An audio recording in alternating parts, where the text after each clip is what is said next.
सहारा प्रणाम। सारा समय देख रहे हैं आप, आपके साथ मैं रूपांशी मिश्रा। उत्तराखंड की खबरों में आपका स्वागत है। बड़ी खबर से बुलेटिन की शुरुआत करेंगे। आपको बता दें कि गढ़वाल मंडल के कांग्रेस और निर्दलीय विधायकों के साथ सीएम धामी ने विकास कार्यों की समीक्षा बैठक की है। बैठक में सीएम धामी ने सभी विपक्षी और निर्दलीय विधायकों से उनके क्षेत्र में हो रहे विकास कार्यों का फीडबैक लिया। विधायकों ने भी सीएम धामी के सामने अपने अपने क्षेत्र की समस्याओं को रखा है। विधायकों का कहना है कि अधिकारी उनका फोन नहीं उठाते हैं, जिससे विधायक को उनके सवालों का सही जवाब नहीं मिल पाता है। हालांकि विपक्षी विधायक सीएम धामी की इस पहल की सराहना कर रहे हैं, लेकिन उनका कहना है कि सीएम धामी की ये पहल तभी सफल मानी जाएगी जब उनके क्षेत्रों में विकास को रफ्तार मिलेगी। उनका कहना है कि अक्टूबर में उनसे 10 कार्यों की लिस्ट मांगी गई थी, लेकिन आज तक उन्हें ये नहीं बताया गया कि 10 कार्यों में कौन सा कार्य कितना हुआ है।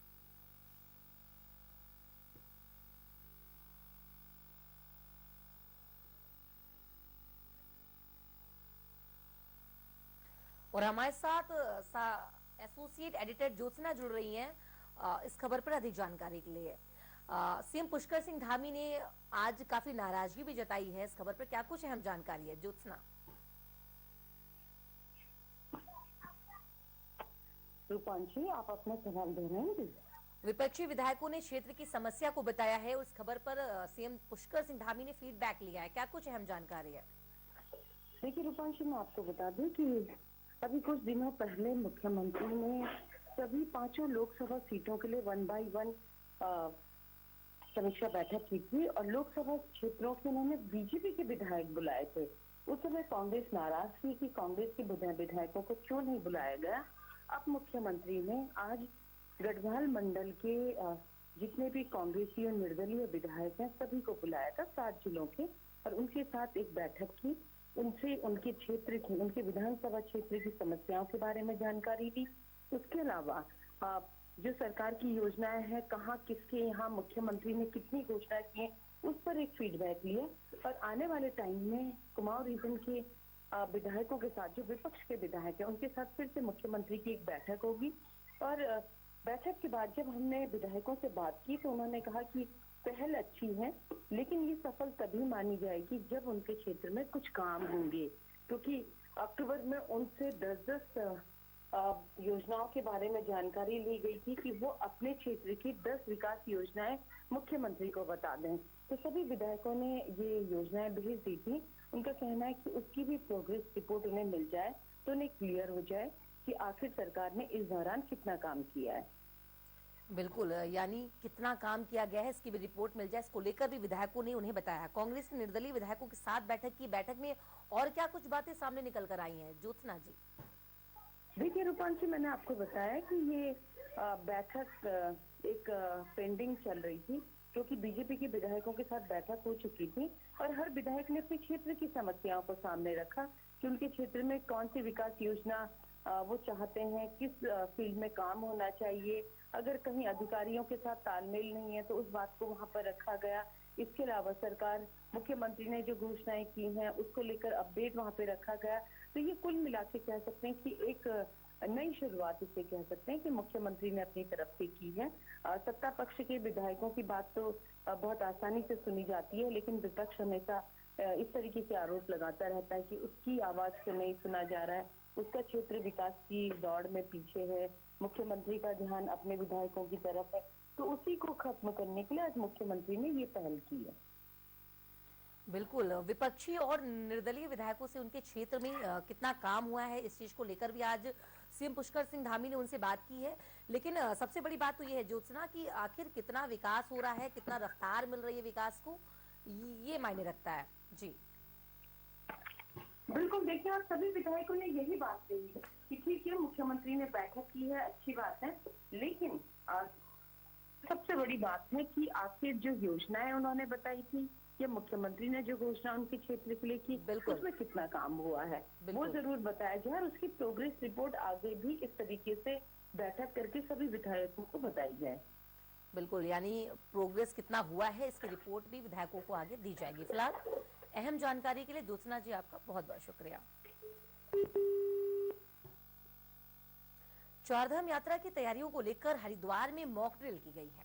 हरिद्वार के तीनों गंगा घाट, विष्णु घाट, सर्वनानंद घाट और दुधियाबंद घाट से अचानक गंगा का जलस्तर बढ़ने की सूचना फ्लैश की गई, जिसके बाद से एनडीआरएफ, एसडीआरएफ, जल पुलिस और तमाम एजेंसियों ने तत्परता दिखाते हुए गंगा में फंसे लोगों का रेस्क्यू कर उन्हें भल्ला कॉलेज में बनाए गए रिलीफ सेंटर तक पहुंचाया, जहां मेडिकल की टीम ने उन्हें फर्स्ट एड दिया।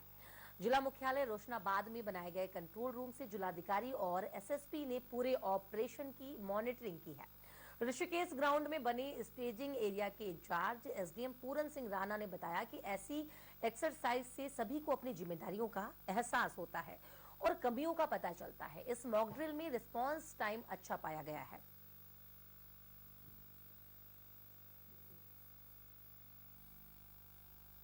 में हरिद्वार जो डिस्ट्रिक्ट है वो आपदा के दृष्टिगत बहुत ही संवेदनशील डिस्ट्रिक्ट है।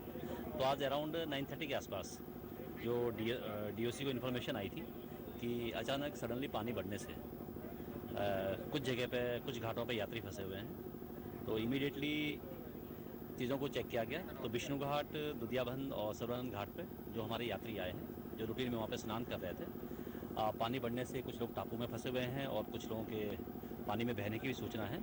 तो इमीडिएटली जो हमारा डिस्ट्रिक्ट का जो आईआरएस सिस्टम है उसके अकॉर्डिंग सारे जितने भी डिपार्टमेंट्स हैं और अधिकारी है, उसको देखते हुए सबसे पहले एक स्टेजिंग एरिया फ्रेम किया गया और सभी लोग इमीडिएटली यहाँ पे अप्रोच किए हैं। और बाकी मौके के लिए जल पुलिस, एनडीआरएफ और रेवेन्यू पुलिस, मेडिकल और पीडब्ल्यूडी सभी टीमें मूव कर गई है तीनों जगह पे। दो तीन तो श्रद्धालु यात्री थे जो दिल्ली के थे, वो इत्तेफाक से आए हुए थे, घाट के किनारे थे। जैसे ही पानी बढ़ गया तो वो घाट पर आचमन कर रहे थे, तो बह के, और उसको सीपीआर भी देना पड़ा था, कुछ को इस तरह से आर्टिफिशियल ब्रीथिंग भी देना पड़ा था। लेकिन अब सब, और हम लोगों ने, जो जिलाधिकारी साहब का जो उद्देश्य था कि परख लो अपने आप को, कहीं कमियां हैं उसको हम दूर कर रहे हैं। और निश्चित सी बात है कि जब भी कभी आपदा आएगी हम लोग इस चैलेंजिंग टास्क को स्वीकार करने के लिए तैयार। चारधाम यात्रा की तैयारियों को लेकर हरिद्वार में मॉक ड्रिल की गई। हरिद्वार के तीनों गंगा घाट, विष्णु घाट, सर्वनानंद घाट और दुधियाबंद घाट से अचानक गंगा का जलस्तर बढ़ने की सूचना फ्लैश की गई है, जिसके बाद से बता दें आपको कि एनडीआरएफ, एसडीआरएफ, जल पुलिस और तमाम एजेंसियों ने तत्परता दिखाते हुए गंगा में फंसे लोगों का रेस्क्यू कर उन्हें भल्ला कॉलेज में बनाए गए रिलीफ सेंटर तक पहुंचाया, जहां पर मेडिकल की टीम ने उन्हें फर्स्ट एड दिया। जिला मुख्यालय रोशनाबाद में बनाए गए कंट्रोल रूम से जिलाधिकारी और एसएसपी ने पूरे ऑपरेशन की मॉनिटरिंग की है। ऋषिकेश ग्राउंड में बने स्टेजिंग एरिया के इंचार्ज एसडीएम पूरन सिंह राणा ने बताया कि ऐसी एक्सरसाइज से सभी को अपनी जिम्मेदारियों का एहसास होता है और कमियों का पता चलता है। इस मॉक ड्रिल में रिस्पांस टाइम अच्छा पाया गया है।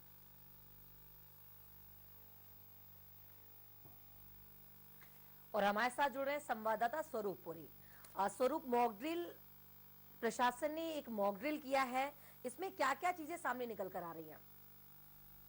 देखिए, बिल्कुल अगर हम हरिद्वार की बात करें तो हरिद्वार में जो है अक्सर जो है एक भीड़ का दबाव रहता है। और चारधाम यात्रा के दौरान जो है लाखों की संख्या में श्रद्धालु हरिद्वार होते ही जो है चारधाम के विभिन्न रूटों पर जाते हैं। तो यही वजह है कि हरिद्वार एक सेंसिटिव पॉइंट रहा है और प्रशासन जो है इसकी पूरी जो परख करना चाहता है, क्योंकि जल्द ही चारधाम यात्रा शुरू होगी और ऐसे में जो है किस तरह व्यवस्थाओं को संभाला जाए।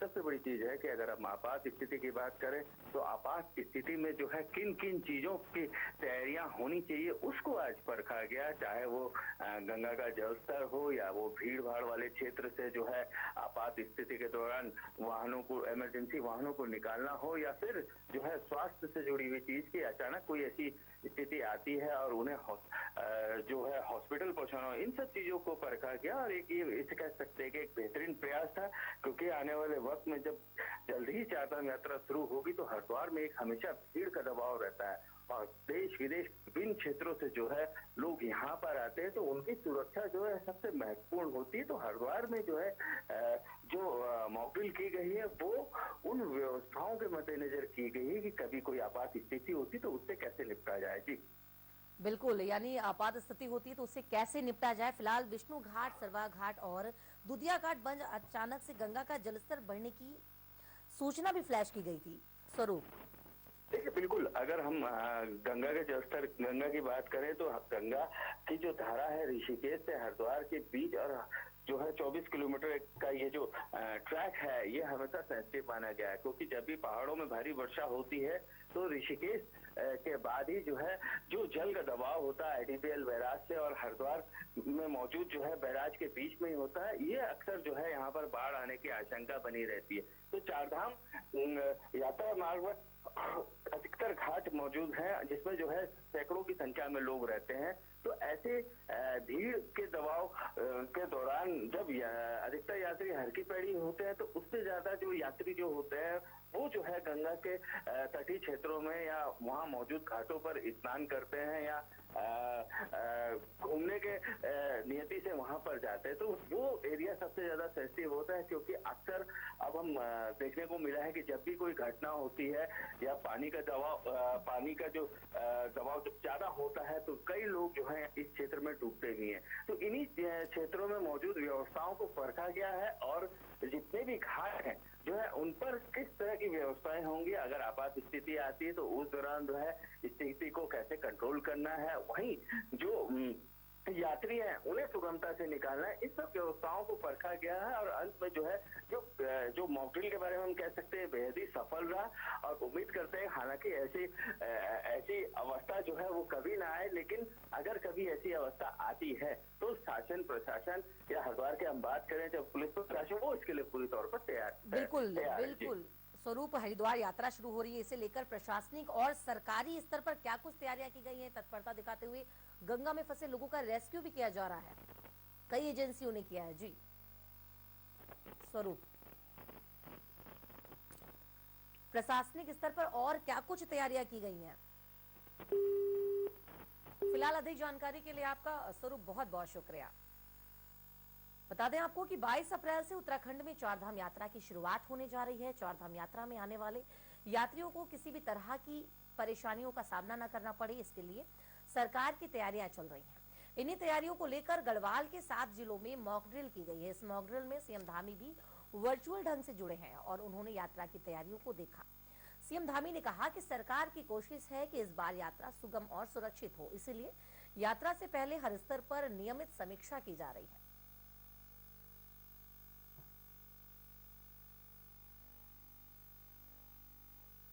एक बार फिर से आपको बता दें कि 22 अप्रैल से उत्तराखंड में चारधाम यात्रा की शुरुआत होने जा रही है। चारधाम यात्रा में आने वाले यात्रियों को किसी भी तरह की कोई परेशानी ना हो, उसका सामना ना करना पड़े, इसके लिए सरकार की तैयारियां चल रही हैं और इन्हीं तैयारियों को लेकर गढ़वाल के 7 जिलों में मॉक ड्रिल की गई है।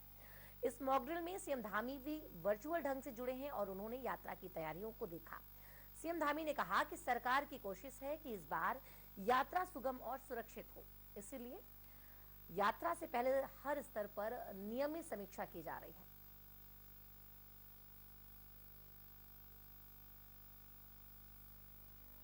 उत्तराखंड में मौसम ने एक बार फिर से करवट ली है। बता दें कि उच्च हिमाचल क्षेत्रों की पहाड़ियां चांदी जैसी चमकने लगी हैं और लोगों को ठंड का एहसास करा रही हैं। गंगोत्री धाम में बर्फबारी के बाद नजारा बेहद खूबसूरत है। बता दें आपको कि गंगोत्री में बर्फबारी से पूरे क्षेत्र में कड़ाके की ठंड पड़ रही है। इसके अलावा हर्षिल मुखवा में भी जमकर बर्फबारी होने से तापमान में भारी गिरावट दर्ज की गई है। निचले क्षेत्रों में ठंडी हवा और झमाझम बारिश हुई है। कड़ाके की ठंड पड़ रही है गंगोत्री में। बता दें कि तापमान में भी काफी गिरावट देखी गई है। निचले क्षेत्रों में रुक रुक कर बारिश हो रही है।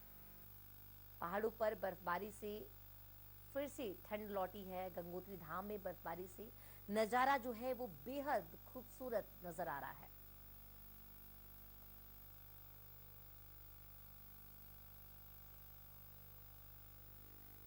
जो निचले क्षेत्र हैं वहां पर रुक रुक कर बारिश हो रही है। गंगोत्री धाम में बर्फबारी का जो नजारा है वो बेहद खूबसूरत देखने को मिल रहा है। कड़ाके की ठंड पड़ रही है। वहां पर तापमान में भी काफी गिरावट देखी गई है। क्षेत्रों में काफी ठंडी हवा और झमाझम बारिश हो रही है। और फिलहाल वक्त हो चला एक छोटे से ब्रेक का, जल्द लौटेंगे कुछ अन्य खबरों के साथ।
देवों की भूमि है देवभूमि उत्तराखंड, जहां हर साल लाखों श्रद्धालु आस्था के केंद्रों पर शीश नवाने आते हैं।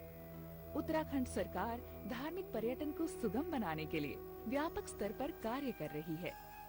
जहां एक ओर 4 धाम रेल लाइन प्रोजेक्ट का काम तेजी से प्रगति पर है, वहीं ऑल वेदर रोड ने तीर्थ यात्रियों को लाभान्वित करना शुरू कर दिया है, जिसके चलते 4 धाम यात्रा करने वाले तीर्थ यात्रियों में रिकॉर्ड वृद्धि हुई है।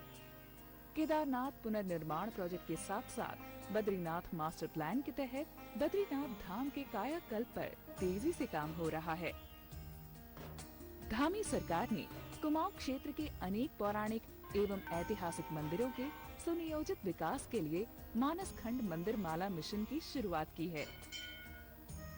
मानस खंड मंदिर माला मिशन के तहत राज्य सरकार ने कुमाऊं क्षेत्र के 60 से अधिक प्राचीन मंदिरों के सौंदर्यीकरण, पुनर्निर्माण और जीर्णोद्धार का संकल्प लिया है। मिशन के तहत इन दिव्य धामों तक कनेक्टिविटी को बेहतर बनाने पर भी ध्यान दिया जा रहा है। राज्य में धार्मिक स्थलों के सुनियोजित विकास ने धार्मिक पर्यटन को नई दिशा दी है, जिससे तीर्थ यात्रियों और सैलानियों के लिए उत्तराखंड यात्रा बन रही है बेहतर, सुगम और सुरक्षित। सरकार बहुत अच्छा कार्य कर रही है हमारे प्राचीन मंदिरों के लिए, जिससे अलग अलग राज्यों से लोग यहाँ आए। धार्मिक पर्यटन के साथ साथ राज्य सरकार इस क्षेत्र में साहसिक पर्यटन को भी बढ़ावा दे रही है, जिससे बड़ी तादाद में युवा पर्यटक आकर्षित होंगे और यहाँ रोजगार के नए विकल्प खुलेंगे। उत्तराखंड सरकार के इन नीतिगत फैसलों से संपूर्ण विकास को मिलेगा एक नया आयाम। एक साल नई मिसाल। साल के सबसे शुभ मुहूर्तों में एक है अक्षय तृतीया। कहते हैं इस दिन घर आई लक्ष्मी हमेशा समृद्धि देती है। तो आज ही आइए एशपुरा के शोरूम में लक्ष्मी जी का मिलकर स्वागत करते हैं। एशपुरा, प्रथा भी प्रगति भी।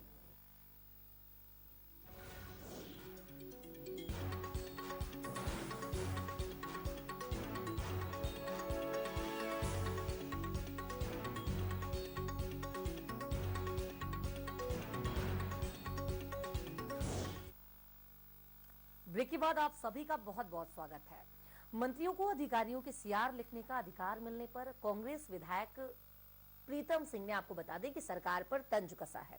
उनका कहना है कि इससे साफ है कि अफसर मंत्रियों की बात को नहीं सुन रहे हैं, और यदि अधिकारी ही मंत्रियों की बात नहीं सुन रहे हैं तो फिर उन्हें मंत्रिमंडल में रहने का कोई अधिकार नहीं है। क्या सीआर लिखे जाने के डर से अधिकारी मंत्रियों की बात सुनेंगे? हमसे क्यों पूछ रहे हो? आपको तो सरकार के मंत्रियों से पूछना चाहिए। वो अपने आप आज असहज महसूस कर रहे हैं, कहते हैं जोर जोर से इस बात को कि सीआर लिखने का अधिकार मिलना चाहिए। क्यों मिलना चाहिए?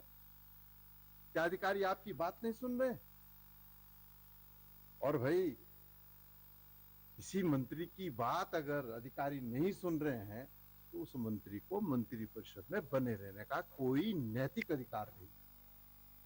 जब आपकी बात नहीं सुन रहे तो भाई आप प्रदेश की समस्याओं का निदान कैसे कराएंगे? और इसीलिए आप देखते होंगे कि मंत्रीगण जो है सीआर सीआर सीआर चिल्ला रहे।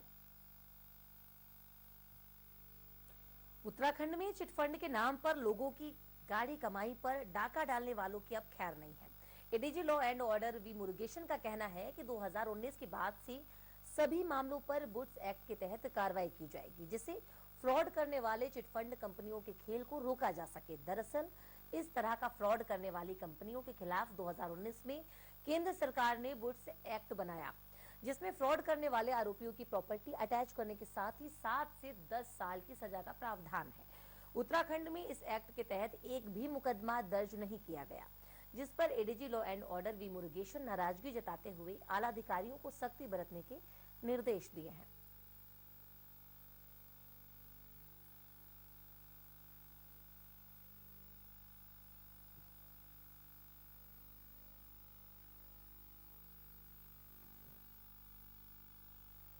अब जनवरी 2019 का है, उसके बाद से ये जो लागू होगी।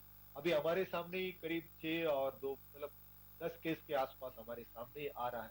उस पे भी इस एक्ट को इन्वोक करने के लिए हमने डायरेक्ट की है। तो और भी जैसे जैसे सामने आएंगे कंप्लेंट, उस उसको इस एक्ट के परिप्रेक्ष्य में भी देखा जाए, ये हमारा। हल्द्वानी में एसओजी की टीम को आज बड़ी कामयाबी मिली है। बता दें आपको कि एसओजी की टीम ने हीरानगर क्षेत्र में चेकिंग के दौरान 5 लाख रुपए की शराब बरामद की, जो अवैध ढंग से लाई जा रही थी। पुलिस ने इस मामले में 2 तस्करों को गिरफ्तार किया है। पकड़े गए तस्कर हरियाणा के रहने वाले बताए जा रहे हैं। बता दें कि ये लोग हरियाणा से शराब को लाकर पहाड़ों में सप्लाई किया करते थे। एसएसपी पंकज भट्ट ने बताया कि ये शराब पर्यटन सीजन में इस्तेमाल करने के लिए लाई जा रही थी।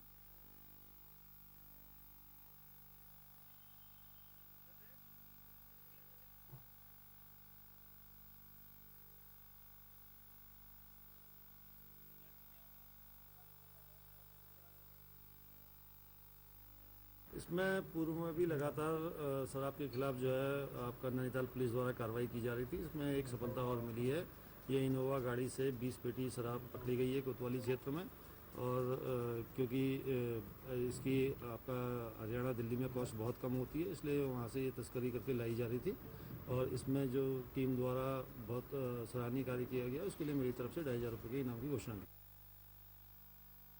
राष्ट्रीय रक्षा अकादमी की परीक्षा में हल्द्वानी की कुशाग्र दुर्गापाल ने ऑल इंडिया रैंक में दूसरा स्थान प्राप्त किया। इनकी सफलता से परिजन काफी खुश नजर आ रहे हैं। कुशाग्र ने 8वीं क्लास तक की पढ़ाई निर्मला कॉन्वेंट स्कूल से की, जबकि 9वीं क्लास से 12वीं क्लास तक की पढ़ाई उन्होंने सैनिक स्कूल घोड़ाखाल से की है। उनके मुताबिक वो हर रोज 8 से 9 घंटे पढ़ाई करते थे। कुशाग्र के पिता ललित मोहन दुर्गापाल एक व्यवसायी हैं। उनकी मां ललिता दुर्गापाल गृहिणी होने के साथ साथ आंगनबाड़ी कार्यकर्त्री भी हैं।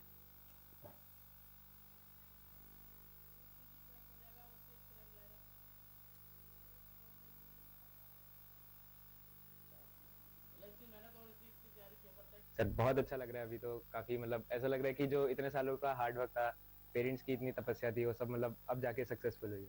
कितनी तैयारी? सर तैयारी तो मतलब पहले से ही थी। जैसे जब मैंने सैनिक स्कूल घोड़ाखाल ज्वाइन करा था 9th में, तो मैं तब से ही सोचता था कि मुझे एनडीए करना है, तो मैं तब से ही पढ़ते रहता था। तो मतलब ये 3-4 साल की मतलब क्यूमुलेटिव मेहनत है। अच्छा, तो डिफेंस की तरफ क्यों जाने का मन हुआ आपका?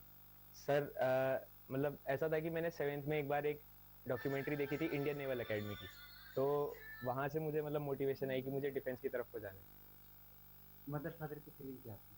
सबसे पहला रिएक्शन क्या था? जी बहुत खुशी थी मम्मी पापा को भी कि मतलब इतनी अच्छी रैंक आई है। जो इतनी मतलब मेहनत थी मेरी भी, मम्मी पापा की भी, वो आखिरकार मतलब सक्सेसफुल हुई। आप बच्चों के लिए कोई मैसेज है? जी बिल्कुल, मैं यही कहना चाहूंगा सबको कि जो भी आपका गोल है उसके लिए मतलब आप हमेशा मेहनत करते रहें। छोटे छोटे गोल्स आप सेट करें, उससे आपको जो आपका इवेंचुअल गोल है, बड़ा गोल है, उसको अचीव करने में बहुत हेल्प होगी।